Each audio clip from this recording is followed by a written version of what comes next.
O'zbekiston haqida 100 ta fakt. Qani ketdik.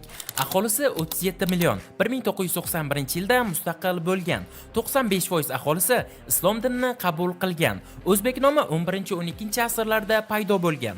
Maydoni 448.900 kvadrat kilometr. O'zbek tili 1995-yilda lotin alifbosiga o'tgan. O'zbekiston 12 ta viloyat va bitta avtonom respublikasidan iborat.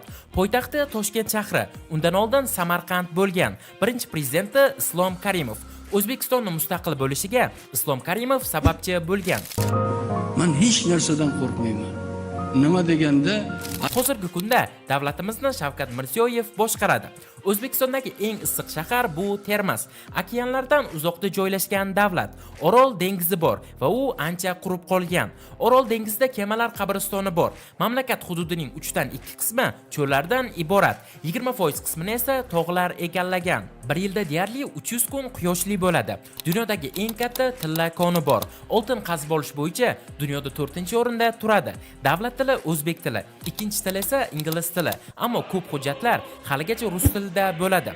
O'zbekiston so'zi hamma o'z-o'ziga bek degan ma'noni bildiradi. O'zbeklar hatto tanimagan insonlar bilan ham salomlashishadi. Markaziy Osiyodagi eng qadimiy madrasa O'zbekistonda joylashgan. U Mir Arab madrasasi deb nomlanadi. O'zbekiston o'zining mehmondo'stligi bilan mashhur. Eng mashhur ichimligi choy. O'zbekiston uran ishlab chiqarish bo'yicha 5-o'rinda turadi. Milliy taomi palov. Palov 2016-yilda UNESCO madaniy merosi ro'yxatiga kiritilgan va O'zbekistonda palovning 200 xil turi bor. Har bitta marosimda albatta palov bo'ladi. Buxoroda 2000 yildan ortiq vaqt davomida doimiy aholi yashagan. O'zbekistonda 7 tona palov tayyorlashgan va bu Guinnessning rekordlar kitobiga kiritilgan. O'zbeklar uchun asl yangi yil 21-martda nishonlanadi. Bu sana kun va tunning bir bo'lishini bildiradi va Navro'z deb nomlanadi. Bu bayramda sumalak pishiriladi. O'zbekistonda 84% o'zbeklar yashaydi. Eng katta muammolardan biri suv tanqisligi. Avtomobil yo'llarining umumiy uzunligi 160 ming kilometr. O'rtacha oylik ish haqi 200-250 dollar. O'zbekiston milliy valyutasi bu o'zbek so'mi va u 1994-yilda muomalaga chiqazilgan. Eng katta o'zbek so'mi 200 ming so'm. Samarqand tashkil topganiga 2750 yildan oshgan. O'zbekiston fuqarolari 31 ta davlatga vizasiz borishi mumkin. Markaziy Osiyo bo'yicha ilk metro O'zbekistonda bo'lgan va u 1977-yil 6-noyabrda ochilgan. Yiliga 160 million yo'lovchi tashiydi. Ibn Sino Buxoro yaqinidagi Afshona qishlog'ida tug'ilgan. Qizilqum cho'li 70 gradusgacha qizishi mumkin. Chorsu bozori eng qadimiy bozor hisoblanadi. 1997-yilda o'zbek bayrog'i orbitaga olib chiqilgan. Milliy bosh kiyimi do'ppi hisoblanadi. 2018-yilda yaratilgan do'ppi Guinnessning rekordiga kiritilgan. Uning hajmi 10 metr bo'lgan. O'zbekistonda yashovchi odam yiliga o'rtacha 3 kilogramm choy iste'mol qiladi. 80 dan ortiq davlat vakillari vizasiz O'zbekistonga kelishlari mumkin. Qo'qon shahrida Buyuk Xitoy devoridan keyingi o'rinda turadigan devor bor. O'zbekistonda oliy o'quv yurtlari 130 ta.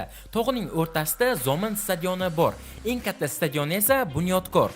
O'zbekistonda 4000 tadan ortiq tarixiy yodgorliklar mavjud. Toshkent shahri tarixda Choch deb nomlangan.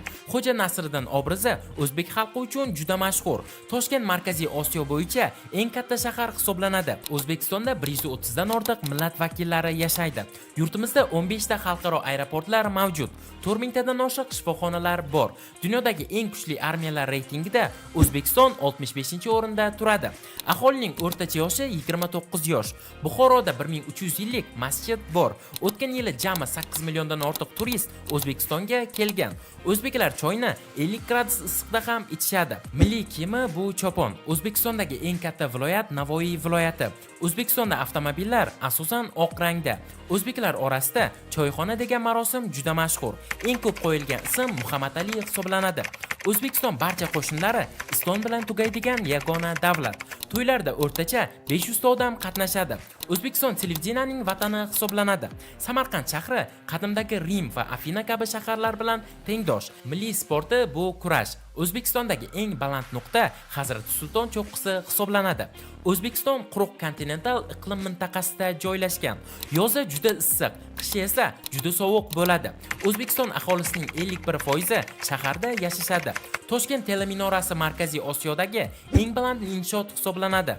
Atom elektr stansiyasi qurilmoqda. O'zbekiston maktablarida ta'lim bepul. O'zbekiston to'g'ridan-to'g'ri okeanga chiqa olmaydigan davlat. Buyuk Ipak yo'lida joylashgan. Hozirda rivojlanayotgan davlatlar qatoriga kiradi. Do'stlar, bugungi videomiz shulardan iborat edi. Agarda video sizlarga yoqqan bo'lsa, videoga like bosing va kanalga obuna bo'lib, kommentariyada keyingi 100 ta fakt kim haqida chiqishini yozib qoldiring. Keyingi videolarda ko'rishguncha, xayr.